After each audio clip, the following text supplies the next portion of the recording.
संपत्ती 16व्या अध्यायातली ती सांगत असताना 16व्या अध्यायातल्या दैवी संपत्ती असलेल्या माणसाचे 26 गुण आहेत. तुम्हाला ते 26 गुण ऐकण्यासाठी भूषणदादा परत एकदा कथा घ्यावी लागेल 7 दिवसाची, तेव्हा ते 26 गुण ऐकले जाते. त्यातला एक गुण असा आहे की निंदो अथवा भजो, निंदो अथवा वंदो काही घेणं देणं नाही, मी माझं चांगलं करत राहणार आहे. एखादा माणूस हातामध्ये दादा की हातामध्ये धान्याची एखादी गोणी घेऊन चालला आणि वावरातून शेतातून चाललाय, त्या गोणीला एवढंसं छिद्र असू दे दादा, एवढंसं छिद्र आहे आणि तो गणी घरी घेऊन चाललेला आहे. आता रस्त्याने तिथं वावरातून चालता त्या गोणीतून 2-4च दाणे पडतायत रस्त्याने चालता चालता, आणि तो घरी घेऊन गेला. घरी गेल्यानंतर बघितलं त्याने की गोणीला थोडंसं छिद्र पडलं, पण गळालं किती, मुठभर गळालं. पण पाऊस पडला आणि 2-3 महिन्याने बघितलं की ते पूर्ण तास ते बाजरीचं किंवा ज्वारीचं उभं राहिलं. एवढंच पेरलं परंतु पूर्ण उभं राहिलं, आणि मग त्याला आनंद झाला बघून. त्यांनी ते परत जेवढं त्यांनी घेऊन गेला होता त्याच्या दुप्पट कदाचित त्याला तिथून प्राप्त झालं. चांगलं तुम्ही नकळत जरी पेरलं ना, ते 1000 पटीनं तुम्हाला भेटत असतं, 1000 पटीनं उगवणार आहे ते चांगलं. म्हणून चांगलं करायला काय हरकत आहे हो, चांगलं करा. कष्टाची बरी भाजी भाकरी, तूप साखरेची चोरी नको. कष्ट करून तुम्ही प्रामाणिक राहत असाल ना, भलेही तुम्ही तळागाळाला जमिनीवरती राहाल, पण या सुसंस्कृत आणि सामाजिक संस्कारी माणसामध्ये तुमचं नाव घेतलं जाईल.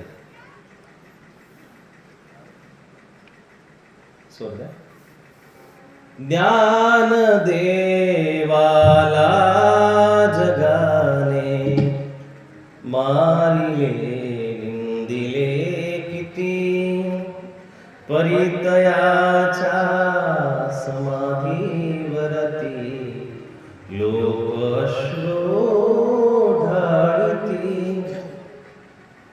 जीवन आहे दोघडीचे, ऊन केव्हा चांदणे, या जगाची रीत आहे निंदने मग वंदने. पुत्र होता सारथ्याचा तरीही कर्णा निंदिले, कवच कुंडले काढून देता लोक वंदू लागले. जे असे भाळी तुझ्या तोवरी तुझ सोसणे, या जगाची रीत आहे निंदने मग वंदने. निंदिती हे लोक जरी विसरतंचे निंदने, या जगाची रीत आहे निंदने मग वंदने. कर्णाने कवचकुंडला काढून दिली. कवचकुंडला काढून दिल्यानंतर जे त्यांनी कानातली कुंडला आणि छातीचे ज्यावेळेस कवच काढून दिलं, लोक तेव्हा त्याला दानी समजायले. त्याच्या अगोदर त्यांनी काय दान केलं असेल, काय नाही केलं असेल, कमी केलं रे, कमी केलं. किती दान केलं. अहो ज्ञानदेवाला पहिल्यांदा आळंदीमध्ये ज्यावेळेस आंघोळ करायला आली, लोकांनी वारलं, काढून दिलं, हुसकावून लावलं. संन्यासाची पोरं तुम्ही कशाला इथं येता हो, तुम्ही आंघोळ करायच्या इथं पात्रतेचे नाहीये, म्हणून त्या ज्ञानदेवाला तिथून काढून दिलं. पण जेव्हा ज्ञानदेव समाधीसाठी तिथं आले, लोकांनी स्वतःच्या हाताने ती इंद्रायणी साफ केली आणि तिथं त्या आळंदीमध्ये समाधीसाठी त्यांचे पाय धुतले आणि त्यांना समाधीला तिथं प्रवृत्त केलं. सुरुवातीला तुम्हाला विरोध होणार, प्रत्येकाला होणार. पण एकदा का तुम्ही पुढे निघून गेले ना, सुरुवातीला विरोध आहेच, प्रत्येकाला आहे. चांगल्या माणसाला विरोधक आणि रस्त्याला गतिरोधक असतात, आणि खाली लिहिलेलं होतं गीतेचं सार. आता गीतेच्या टायमाला गतिरोधक होते का, स्पीड ब्रेकर होते? गीतेच्या नावावरती खपवणारी मंडळी. पिकालचं प्रमाण द्यायचं राहिलं तर शेवटी आलं आपलं, आयोजक मंडळींनी गडबड केली. प्री वेडिंग शूटिंगचं प्रमाण सुद्धा द्यायचं होतं मला, ते द्यायचं असं राहिलं की ते अश्लीलता आणि ते चाळे आपण करतो ना, ते चाळे बंद करा. संस्कृतीला तुम्ही धोका पोहोचत असाल आहे, त्याचं भगवंताने निराकरण केलेले, भगवान गोपाल कृष्णाने ही गोष्ट निराकरण केली, मना केली. त्याला प्रमाण आहे की गोपी ज्यावेळेस आंघोळीला जातात, निर्वस्त्र आंघोळ करतात, आणि तो बालकृष्ण त्याला त्यावेळेस ती गोष्ट कळली, माझ्या आईसारख्या बहिणीसारख्या आहे आणि यांना शोभतं का, पुढं भविष्यामध्ये यांच्याकडे माणसं कुदृष्टी टाकतील आणि कुदृष्टी टाकल्यानंतर हा समाज विभत्स होईल, अश्लील होईल, चुकीचा होईल. म्हणून तो गेला, गपचूप गेला, झाडाच्या पाठीमागून गेला. त्यांनी जिथं वस्त्र ठेवली होती ती वस्त्र उचलली आणि वरती जाऊन बसला. तिथंच त्यांनी मना केलेली आहे की नग्नता, अश्लीलता समाजाला घातक आहे. आयांनो, बहिणींनो, तुम्हाला घालायची 10,000ची, 20,000ची, 50,000च्या साडीचा हट्ट घ्या, पण तोकडे फाटके तोटे कपडे घालून तुमचं सौंदर्य तुम्हाला नेमकं दाखवायचं कोणाला हेच मला कळत नाही.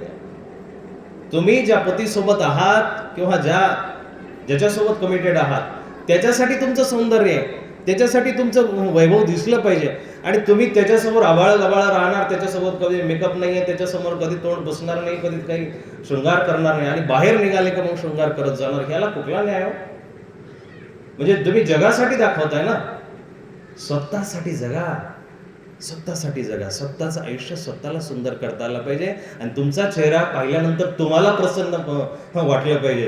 पण काही बाया आजकाल म्हणतात की बाबा मला माझा चेहरा पाहिल्यावर वाटतं की मी 2-4 थोबाडीत खायच्या लायकीची, पण माझा नवरा मला सांभाळून घेतोय, त्याचं विचारायचं काहीतरी ऋण आहे माझ्यावरती म्हणून तो सांभाळून घेतोय. नाही तर माझं जर तोंड बघितलं ना, मलाच वाटतं मीच 2-4 थोबाडीत माझ्या द्या. स्वतःवरती प्रेम करायला शिका.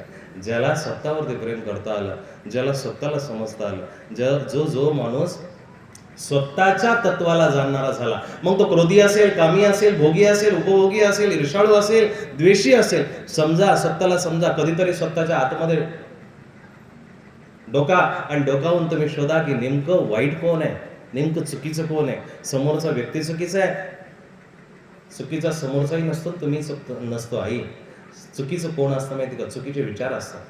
तुमचे आपसामध्ये बोलत असताना त्याचे विचार त्याचे आहेत, तुमचे आहेत. पण तुम्हाला असं वाटतं मी जर पती असेल तर माझे विचार त्यांना मान्य केलं पाहिजे, तुम्हाला वाटतं मी जर पत्नी असेल तर माझे विचार त्यांनी मान्य केले पाहिजे. नाही, विचार फक्त मांडायला शिका. मान्य करो अथवा न करो हा समोरच्याचा व्यक्तिगत प्रश्न आहे. आणि ज्या प्रेमामध्ये स्वातंत्र्य नसेल ते प्रेम विकतचं आहे, ते प्रेम बांधिलकीचं आहे, ते प्रेम पिंजऱ्यामधलं प्रेम आहे, त्याला मुक्त प्रेम, स्वतंत्र प्रेम म्हणता येणार नाही. पक्षी त्या पिंजऱ्यामध्ये बसतो, पण सोन्याचा पिंजरा जरी त्याला मोहून टाकत असेल, पण त्याच्या पंखातलं बळ त्यांनी काढून टाकलं, त्या पिंजऱ्याला अर्थ काय हो? आकाशी झेप घेरे पाखरा तोडी. आपल्याकडे वेळ कमी हो, प्रमाण प्रत्येक मिनिटाला प्रमाण आहे. स्वतःवरती ज्याला प्रेम करता आलं ना, तो माणूसच ईश्वरावरती, दुसऱ्यावरती, लोकांवरती प्रेम करू शकतो. तरच बुरा जो देखन मैं चला, मला ते सांगायचं होतं की दुसऱ्याचा आपण दुर्गुण बघण्यापेक्षा स्वतःला समजा थोडंसं, स्वतःमध्ये वाईट. आणि आजकाल मनाची संकुचितता इतकी वाढत चालली, नॅरो माइंड पद्धत इतकी वाढत चालली आहे, संकुचित माणसं इतकी व्हायला लागली, दुसऱ्याचं ऐकून घेण्याची पात्रताच नाही आहे. एका मिनिटामध्ये म्हणजे त्याचं कारणही मीडिया आहे बरं का, मीडियावाले, त्याचं कारणही मीडिया आहे. काय झालं, पहिला जो पिक्चर होता म्हणता, तो चित्रपट निघाला तो 6-7 तासाचा होता. पूर्वी जेव्हा पिक्चर निघाला 6-7 तासाचा पिक्चर होता, नंतर तो 5 तासाचा झाला, नंतर 3 तासाचा झाला. इतका कमी होत गेला. आणि कमी झाल्यानंतर 3 तासाचा पिक्चर सुद्धा जुन्या काळामध्ये लोक चित्रपट आवर्जून बघायचे. हळूहळू तो चित्रपट बारीक होत गेला. मग तो 2 तास 20 मिनिटाचा झाला, मग 2 तासाचा झाला, 1 तास 80 मिनिटाचा झाला, 60 मिनिटाचा झाला, 30 मिनिटाचा झाला, मग नंतर 1 तासाचा झाला, 1 तासाचा होऊन अर्धा तासाचा झाला, अर्ध्या तासाचा 15 मिनिटाचा आला, 15 मिनिटाचा 7 मिनिटाचा, शॉर्ट फिल्म आली. शॉर्ट फिल्मचंही रूपांतर बारीक होत गेलं. शॉर्ट फिल्मवरती अत्याचार झाले आणि मग ते फिल्म शब्द निघून गेला आणि फक्त शॉर्ट्स राहिला. आणि शॉर्ट्स आले फक्त 15 मिनिटाचे आणि 15 सेकंदाचे, 30 सेकंदाचे, अर्ध्या मिनिटाचे. बस 60 सेकंदामध्ये माणूस रील वरती करतोय, 60 सेकंदामध्ये तो रडतोय, 60 सेकंदामध्ये तो हसतोय, 60 सेकंदामध्ये तो गाणं गातोय, 60 सेकंदामध्ये तो क्रोधी होतोय, 60 सेकंदामध्ये लगेच दुसऱ्या माणसाला जज करतोय. काय कसं काय कळेल? आणि मग तुम्हाला थोडंसं शास्त्रीय कारण सांगतो. जर स्त्रिया, मुली, लहान मुलं जर त्या रीलला, शॉर्ट्सला, कुठल्या छोट्या छोट्या त्या फितींना बघत असाल तर लक्ष देऊन ऐका. तुमच्या हार्मोन्सवरती अत्याचार करणारे ते चित्र आहेत. हार्मोन्स इन्बॅलन्स करणारे ते चित्र आहेत. रडण्याचा एक हार्मोन्स असतो, गाण्याचा एक असतो, बोलण्याचा एक असतो, आणि ते मेंदूमधून स्राव होत असतात. पण 30 सेकंदामध्ये तुम्ही रडले, 30 सेकंदामध्ये हसले, 30 सेकंदामध्ये तुम्ही क्रोधी झाले, 30 सेकंदामध्ये तुम्ही निर्विचारी झाले. तुमच्या मेंदूवरती तणाव यायला लागला, दाब यायला लागला, आणि मग तुम्ही 10 सेकंदामध्ये फ्रस्ट्रेट होता, 10 सेकंदामध्येच लगेच खुश होता, 10 सेकंदामध्ये झालं ते ज्या तुमच्या समस्या निर्माण होतात ना, अमक्या डमक्या पिसिओडी अमकं डमकं काय जे असेल हार्मोनचे, ते याचंच कारण आहे. याचंच कारण आहे. चुकीचं बघू नका. क्रोधाला गिळायला शिका, कामाला गिळायला शिका, ईर्षेला गिळायला शिका. बुरा जो देखन मैं चला बुरा न मिलिया कोय, मैंने मुझ में देख लिया मुझसे बुरा न कोय. आपल्या आतमध्ये शोधा. ज्यावेळेस तुम्ही चुकीचं आचरण करता, तुमच्या मनावरती परिणाम होतो, आणि मन बिघडलं की सगळं बिघडलं. मनावरती सगळे. मन जर तुमचं ताब्यात असेल, खाण्याच्या पिण्याच्या बोलण्याच्या बाबतीत वादही होणार नाही, विवादही होणार नाही, आणि कुठला सुसंवाद वाढेल आणि कुसंवाद वाढणार नाही. बोलण्याची भाषा आपण शिका. गीतेनं वाणीचं तप जेव्हा सांगितलं, त्यावेळेस ती वाणी स्थिर असली पाहिजे, सुंदर असली पाहिजे, रसमयी असली पाहिजे, दीर्घंभीर असली पाहिजे. ती वाणी तुमची ज्यावेळेस अशा पद्धतीनं बोलेल, जेव्हा फुलों की तरह लब खोल, कभी फुलासारखं कधी बोलता आलं पाहिजे आपल्याला. धर्म शिका. चांगल्या पद्धतीनं तुम्हाला धर्म करता आला, धर्माचा भेदाभेद काढून टाका, आणि भेदाभेद काढून तुम्ही धर्माला खऱ्या अर्थानं समजून जर घेतलं, तरच या महावाक्याचं आणि सोहळ्याचं खरं फलश्रुती आहे, खरी फलश्रुती. अधर्म वाढत चाललाय, तो चुकीचा अधर्म प्रत्येकाच्या घरापर्यंत. कुणी खाणारे पिणारे मंडळी इथं बसलेले असेल तर बघा, बसलेले असेल तर ऐका. आजपासून संकल्प घ्या, कुणाच्याही जीवनावरती अत्याचार करण्याचा तुम्हाला बिलकुलही अधिकार नाही आहे. बिलकुलही अधिकार नाही. कोणावरती तुम्ही अत्याचार करत असाल, कुणाची हाय घेत असाल, मग ती गोरगरिबाची असो, निष्पाप प्राण्यांची असो, कुणाचीही तुम्ही हाय घेत असाल, हे तुम्हाला फेडणं आहे. ते अशा पद्धतीनं फेडणं आहे, त्याचं 1000 पट तुम्हाला फळ द्यावं लागेल, भोगावं लागेल. कर्म 1000 वेळा परत येतं, कर्म 1000 पटीनं परत येत असतं. हे कर्म तुम्हाला भोगावं लागेल. एका कुटुंबामध्ये एक माणूस नेहमी कामाला जायचा, आणि कामाला जाता जाता संध्याकाळी जेव्हा घरी यायचा मोलमजुरी करून, तर त्याला ते चुकीचं खाण्याची सवय होती. त्याला सज्जन माणसं घाण म्हणतात, पण ते काहींचं भोजन आहे. काय बुद्धी चालली माणसाची हो. काय खावं, काय ल्यावं, काय बोलावं, हे 3 इनबॅलन्स झाले, समाज ढासळला, संस्कृती ढासळल्या.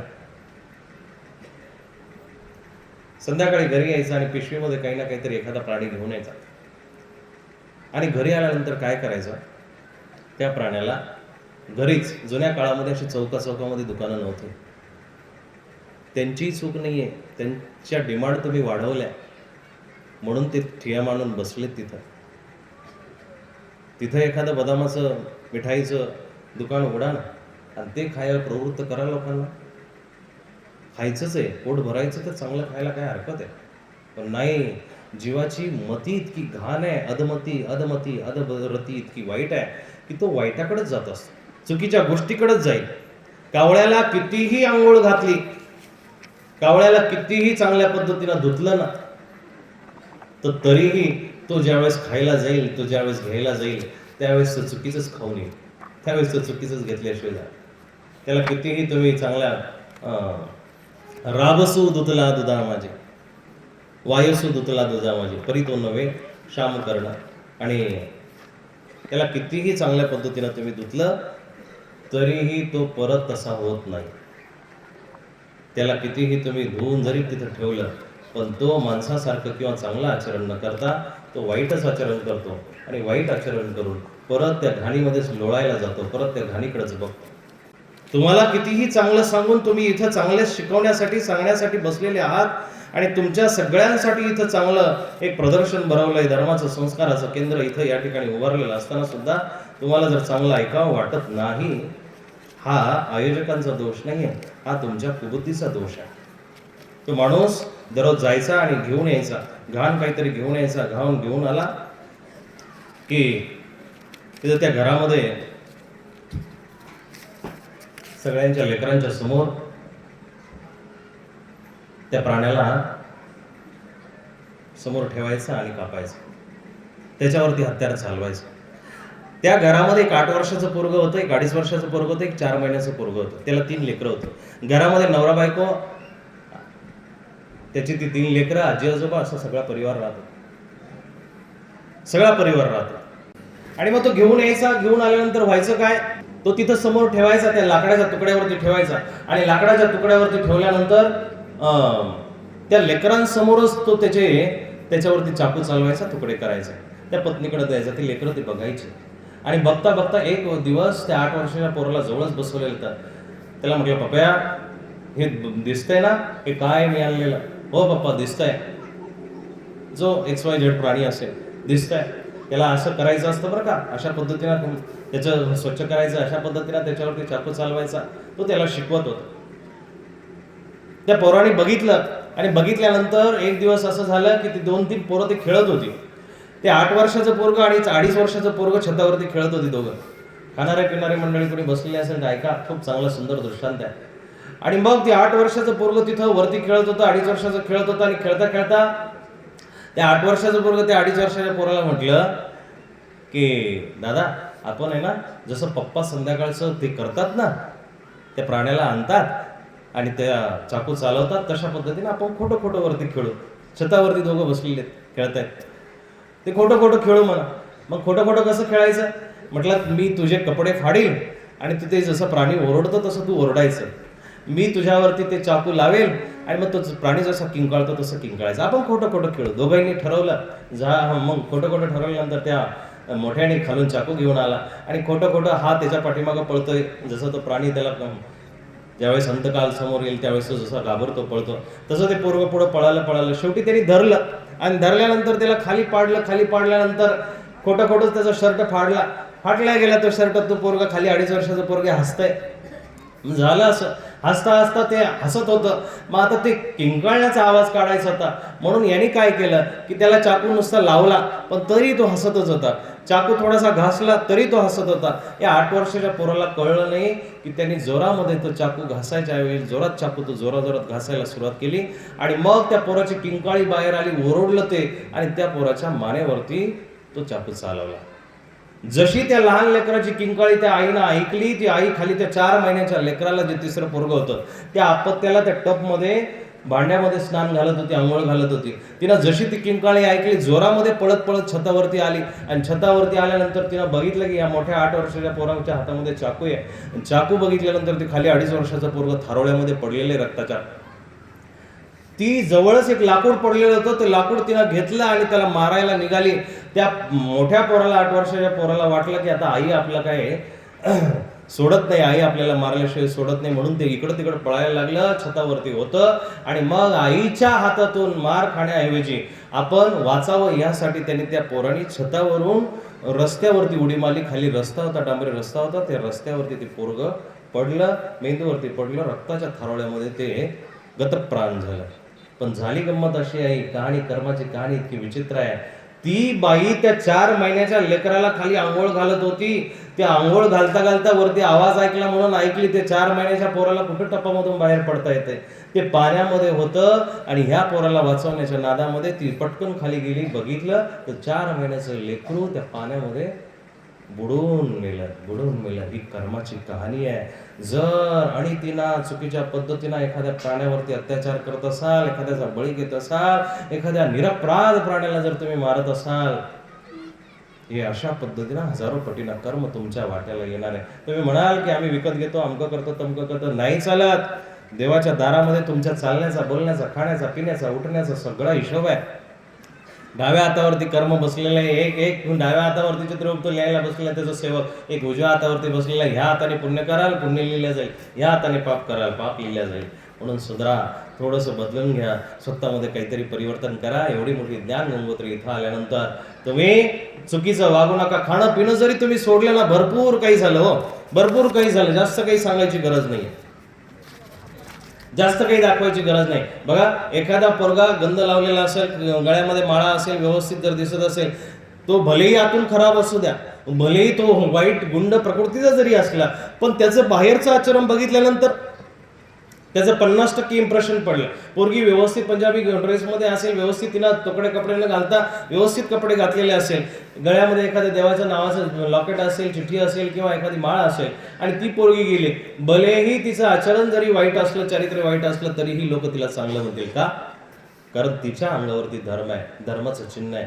मग धर्म जर तुम्हाला 50% जर चांगला करतो, जर तुम्ही 100% धर्म आचरण करायला गेलं, सुरुवात जर केली, तर जगामध्ये तुमचं नाव लौकिक झाल्याशिवाय राहणार नाही ना दादा. नाव झाल्याशिवाय राहणार नाही या जगामध्ये. धर्म तुमची ख्याती वाढवत असतो. मग लोक फॅशनमध्ये विसरत चालले, मठ मंदिरामध्ये जाणं, साधू संतांजवळ जाणं विसरत चालले. लोक म्हणतात काय देवदेव करता हो, आपले पैसे आपल्याला कमावं लागतात, खाणं पिणं सगळं आपण कमायचं, नाही देवाला जायचं, उगाच हात जोडायचे. दादा, हे कर्माने भेटलेले, पाठीमागून भेटलेले, पाठीमागच्या आयुष्याची शिदोरी आहे. आता सोडताना आनंद वाटेल, आता खाताना आनंद वाटेल, पण पुढच्यासाठी जाण्यासाठी जर काही केलं नाही, तर जेव्हा त्यावेळेस ती शिदोरी सडलेली असेल, विटलेली असेल ना, तेव्हा कपाळावरती हात मारावा लागेल. फक्त कपाळावरती हात मारावा लागेल. म्हणून चांगली कर्म करा, सत्कर्म करा, दुसऱ्याची निंदा करू नका, चुकीचं वागू नका. निंदामुखी जा भोसाल अंगी, विवादवाती लटिका वियोगी, मांसाहारी मद्यपी जयाला, उपदेश कैसा शिया मुडाला. अशा मूर्ख माणसाला उपदेश करून चालणार नाही. दिनोस्तनी गोचिड तोंड खोवी, तो रक्तप्राशी बहुमस्त जीवी. देनूच्या गाईच्या सडाला ज्यावेळेस तो गोचिड चिटकतो, तो गोचिड चिटकून तिथं रक्त पितो, पण दूध पिता नाही. त्याला अमृताची चव येत नाही, तोडून टाकी रुची नाही त्याला. उपदेश कैसा आशिया उडाला. अशा मूर्ख माणसाला कितीही तो कोळसा धुनिया दुधाने, कोळशासारखे काही माणसं असतात, दुधाने धुतलं तरीही ती सफेद होत नाही. गोळी याला कर्पूर साखराने, काळाची नाहे नच शुभ्र त्याला. उपदेश कैसा शिया मुडाला. तुम्हाला इतका उपदेश करून जर तुम्ही सुधरत नसाल, तर काही त्याला अर्थ नाही आहे, काही त्याला अर्थ नाही आहे. आता तरी पुढे हाची उपदेश, नका करू नाश आयुष्याचा बास. एवढं जरी सूत्र संतांनी ओरडून सांगितले तुम्हाला, ते जरी कळलं ना, सकळांच्या पाया माझे दंडवत. आला का दंडवत? तिकडं दंडवास हा सगळ्यांचा आहे. नका करू नाश आयुष्याचा, आयुष्याचा नाश करू नका, चांगलं आयुष्य जगा.